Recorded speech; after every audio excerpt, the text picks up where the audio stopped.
नमस्कार, स्वागत है आप सभी का। आप देख रहे हैं खबर बिहार और मैं हूं आपके साथ राहुल सिन्हा। आइए खबरों की शुरुआत करते हैं। बागेश्वर धाम वाले पंडित धीरेन्द्र कृष्ण शास्त्री मुजफ्फरपुर पहुंचे, जहां पताही राधानगर चौसीमा में दिव्य दरबार उन्होंने लगाई। इस दौरान पहलगाम आतंकी हमले को लेकर धीरेन्द्र शास्त्री ने बड़ा बयान दिया। उन्होंने कहा, भारत शौर्य और पराक्रम वाला देश है, शास्त्र और शस्त्र सभी चीजों से संपन्न है। 2025 का भारत घर में घुसकर मारता है और आतंकवादियों के ठिकाने को नेस्तनाबूद करना जानता है। पंडित धीरेन्द्र शास्त्री ने कहा, पाकिस्तान बिगड़ैल औलाद है, वो बाज नहीं आएगा, लेकिन भारत उसे बार बार इसी तरह ठिकाने लगाएगा।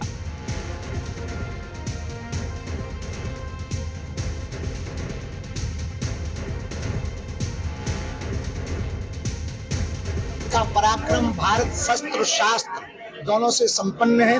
2025 का ये भारत है जो घर में घुस करके मारता है, आतंकवादियों के ठिकानों को नेस्ता नाबूद करता है और हमारे भारत के अंदर आकर पहलगाम की जो घटना की निश्चित रूप से निंदनीय है, जो सुहाग को उजाड़ा है।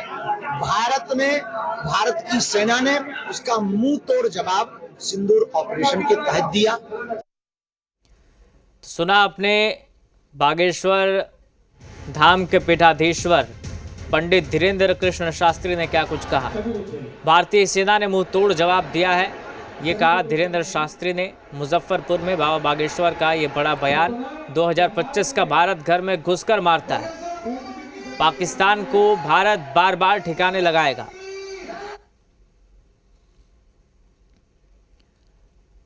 पहलगाम आतंकी हमले पर पाकिस्तान पर निशाना साधा बाबा बागेश्वर ने और कहा कि ये 2025 का भारत है, ये घर में घुसकर मारता है। पाकिस्तान को बिगड़ैल औलाद बताया और कहा, पाकिस्तान अपनी हरकतों से बाज नहीं आएगा और भारत बार बार पाकिस्तान को ठिकाने लगाएगा।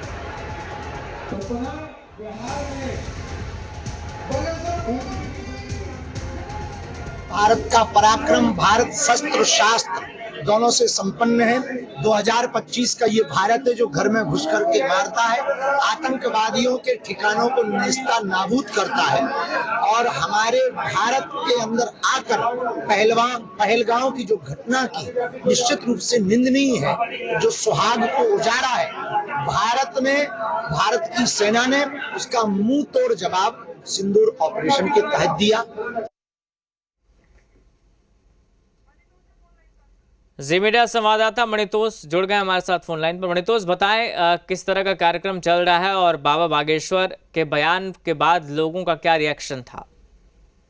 जी, मुजफ्फरपुर में विष्णु महायज्ञ चल रहा था, जिसमें बाबा बागेश्वर का 2 दिवसीय कार्यक्रम था, लेकिन कुछ कारणवश टेक्निकल इशू के कारण 1 दिवसीय कार्यक्रम हुआ था। और यहाँ पे जब उन्होंने पहुंचा तो मंच से भी लोगों को साफ तौर पे मैं कहा कि जिस तरीके से भारत की बेटियां ने पाकिस्तान में घुसकर आतंकवादियों को ठिकाने को निशाना बनाया, तो अगर जब भारत की बेटी अगर पाकिस्तान में घुस कर जब आतंकवादियों को ठिकाने पर निशाना बना सकते हैं, तो उन्होंने पाकिस्तान को साफ लहजे में कहा कि जब बेटी इतना कर सकती है तो पाकिस्तान समझ लो, अगर बेटा घुसेंगे तो तेरा क्या होगा। इस तरीके से उन्होंने पाकिस्तान पर भी जोरदार हमला बोलते हुए उन्होंने इस तरीके की बात कहा। दूसरी तरफ जातीय जनगणना पर भी उन्होंने सवाल उठाया कि जिस तरीके से भारत में जातीय जनगणना पर लोगों को उलझाई जा रही है, तो देश में जातीय जनगणना की आवश्यकता नहीं है। यहाँ गणना तो जरूरी है, लेकिन वो जातीय गणना नहीं, अमीर और गरीब की गणना होनी चाहिए, ताकि जो गरीब वर्ग के लोग हैं उनका उद्धार हो सके और इसके साथ ही देश में जो स्वास्थ्य व्यवस्था है उसका भी जो है देश स्तर पर काम किया जा सके। जी, लोगों का क्या रिएक्शन रहा बाबा बागेश्वर के इस बयान पर?